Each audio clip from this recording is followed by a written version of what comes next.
Hi, I'm Darren from Property Prosperity, and today I'm fortunate enough to be joined by James Tsimopoulos from Nationwide Companies.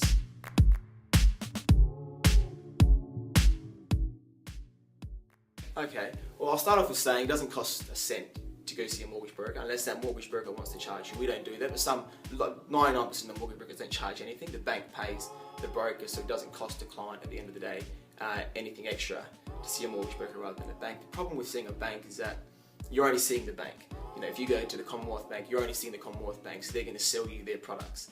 And if you come to us, we deal with the Commonwealth Bank, Adelaide Bank, we deal with pretty much every bank in Australia.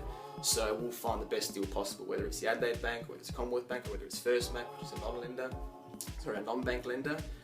So we've got a whole range of banks that we can work with. And like I said, it's not costing you a cent, and you're dealing with an expert, you know, so whether it's a mortgage broker down the road, they're likely to be an expert in that area, so they're going to know exactly where to find the deal that you're after. So you're not just going to the one bank and saying, you know, what's the best interest? They're not going to try and sell you an Adelaide Bank product if you're going to the Commonwealth Bank.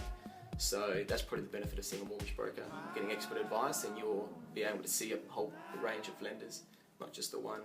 And what if, say, if I was a first-home buyer or or whether I was an investor, does that mean my different product as far as lending wise, would it be a different? You give me different advice if I was first-home buyer compared to a investor? For sure. Like I said, it's a lengthy process, so we'll sit down for half an hour, 45 minutes for the initial appointment. And go through your exact needs. Are you a first home buyer? Have you got any savings? Because that does change. I mean, 99% of the time when we put a deal through, the bank will turn around and say, look, if your client can put in an extra $5,000 deposit, we'll drop these fees down by this much, or we'll lower the interest rate by this much. And, you know, it creates more of a security for them. So that's something we need to look at. We'll speak to the client and say, look, can you borrow $5,000 from your parents? You know, just for now, and pay them back over time. It's going to save you, in the long run, it's going to save you this much money, for example.